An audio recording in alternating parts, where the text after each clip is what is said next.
উনি যে রাজনীতি আসার পর থেকে এই পর্যন্ত সবসময় উনি গণতন্ত্রের পক্ষে অবস্থান ছিল।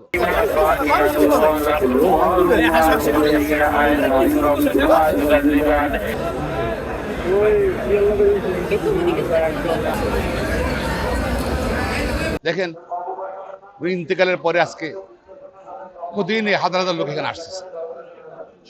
শুধু এখানে এখন বিকাল ধর আসর নামাজের সন্ধ্যার সময় বাংলাদেশে কমপক্ষে প্রত্যেকটা এলাকায় প্রায় ধরেন কমপক্ষে 50,000 জায়গার মধ্যে মিলাদ হচ্ছে, দোয়া হচ্ছে।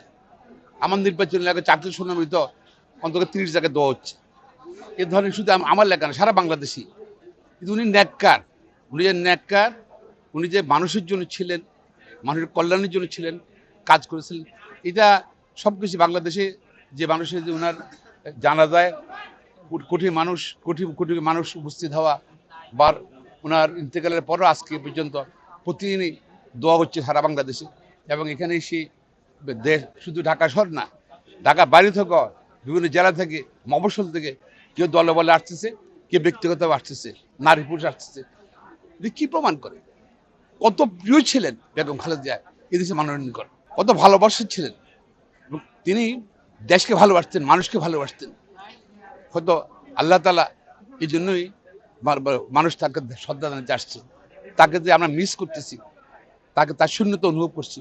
এখানে আসলে বা তার জন্য দোয়া করলে কিছু হলেও শূন্যতা কাটায়। মানুষের জন্যই এখানে আসছে এবং সারা বাংলা দোয়া করছে। ব্যক্তি বেগম খালেদা জিয়া একটা ভিন্ন রকম মানুষ। উনি বাংলাদেশের উনি যে রাজনীতি আসার পর থেকে এই পর্যন্ত সবসময় উনি গণতন্ত্রের পক্ষে অবস্থান ছিল এবং গণতান্ত্রিক আন্দোলনে বেগম খালেদা শুধু বাংলাদেশের মানুষের কাছে একটা স্মরণীয় থাকবে না, সারা পৃথিবীতে অনেক জায়গার মধ্যেই অনেক দেশেই ভবিষ্যতে দেখবেন। আমার কাছে মনে হচ্ছে যে বেগম খালেদা জিয়া একটা উদাহরণ থাকবে।